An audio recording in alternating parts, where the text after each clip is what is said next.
Yang pertama, ada pengertian ilmu qiraat Al-Quran. Sebagai umat Islam, tentunya kaum muslim tidak asing lagi dengan kata iqra, berarti membaca. Itulah perintah pertama yang Allah Subhanahu wa Ta'ala turunkan melalui malaikat Jibril kepada Nabi Muhammad SAW untuk dibaca. Arti kata qiraat secara bahasa yaitu membaca. Menurut istilah, qiraat adalah semua pembacaan yang didasarkan pada qori tertentu, ulama yang ahli dalam membaca Al-Quran. Kemudian selanjutnya ada macam-macam qiraat Al-Quran. Sebagian ulama menyimpulkan qiraat menjadi 6 macam. Yang pertama, mutawatir, yaitu qiraat yang dinukilkan oleh sejumlah besar qiraat yang tidak mungkin bersepakat untuk berdusta. Yang kedua, ada masyhur, yaitu qiraat yang sahih sanadnya tetapi tidak mencapai derajat mutawatir sesuai dengan kaidah Arab dan rasam Utsmani, serta terkenal pula di kalangan para ahli qiraat sehingga sanadnya tidak dikategorikan qiraat yang sah. Yang ketiga, ada ahad, yaitu qiraat yang sahih sanadnya tetapi menyalahi rasam Utsmani, menyalahi kaidah bahasa Arab atau tidak terkenal. Kemudian yang keempat ada syadz, yaitu qiraat yang tidak sahih sanadnya seperti qiraat dengan bentuk fi'il madi dan manasabkannya.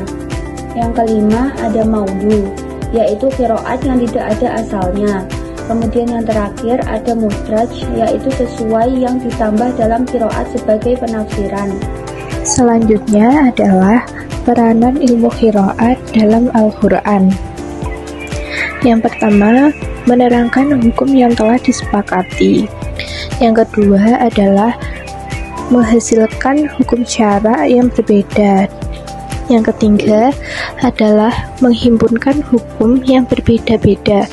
Yang keempat adalah menentukan kekuatan hukum yang berbeda-beda. Yang kelima adalah mentafsirkan makna dan maksud yang samar ataupun yang kurang dipahami. Yang keenam adalah menerangkan makna kalimat yang zahirnya adalah berlainan dengan maksud yang dikehendaki. Selanjutnya adalah syarat-syarat qiraat diterima.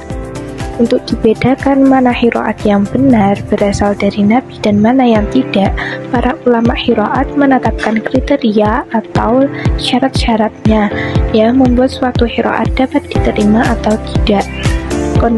Kondisi tersebut antara lain, yang pertama adalah qiraat diriwayatkan dengan sanad yang sahih, yang kedua qiraat menurut aturan Arab, yang ketiga qiraat tidak melanggar rasm al-mushaf.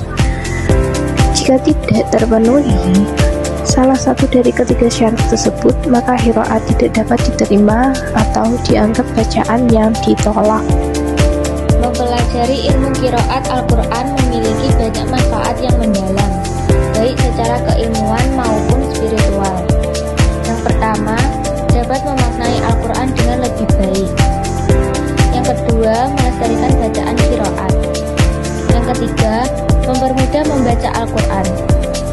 Dan yang terakhir, melindungi Al-Quran dari penyelewengan dan kerusakan. Kesimpulan dari materi ini ialah ilmu qiraat merupakan ilmu yang mengajarkan cara membaca kata-kata Al-Quran dan cara mengerjakannya secara bersama-sama. Keduanya disepakati oleh Iqra, dan itulah perintah pertama yang Allah turunkan melalui malaikat Jibril kepada Nabi